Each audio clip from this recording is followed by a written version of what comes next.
So first day of snow dito sa amin. At ayan, super lamig na naman. At since wala naman akong pasok ngayon, magluto muna tayo. At syempre, na-miss ko talaga ang adobong atay. At yun nga, since madali lang siyang lutuin, go tayo. Pero sa totoo lang, ako lang talaga ang kumakain yan dito sa amin. Amoy pa lang, ulam na. Sarap. So after lunch, nag-request naman yung anak ko na maglaro kami ng Lego. Ito yung gift ng kapatid ng asawa ko galing Japan.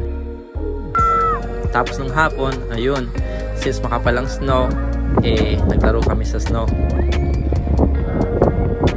Kahit kaming dalawa ni Mrs., talaga nag-enjoy talaga kami kakaslide. Arya, Baki!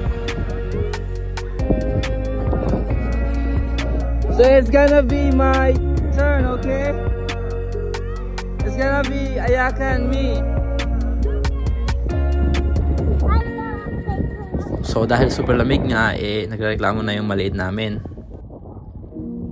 Napansin rin namin na naglalabasan na yung mga kapitbahay namin. Okay. Wait. Go! Yeah.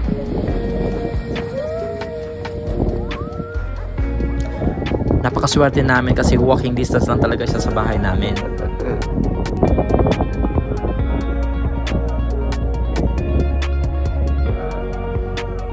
Siyempre, gusto pa namin maglaro kasi nag-i-enjoy naman talaga sila. Pero siyempre, kailangan pa rin namin limitahan kasi nga, mamaya magkasakit sila.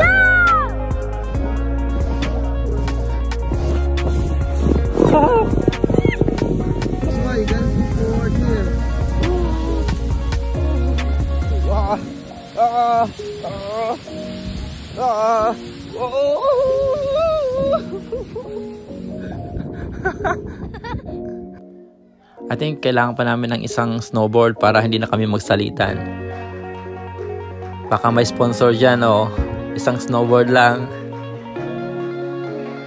So yun nga, nagpi-freeze na yung paa ko kaya sabi ko sa mga anak ko, uwi na tayo. Pero alam niyo na mga bata, ayaw pa rin. That was fast. You almost hit me.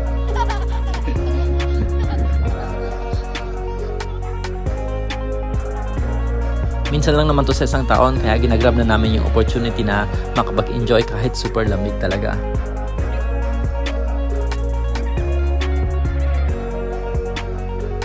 So finally, na-convince ko rin sila na umuwi.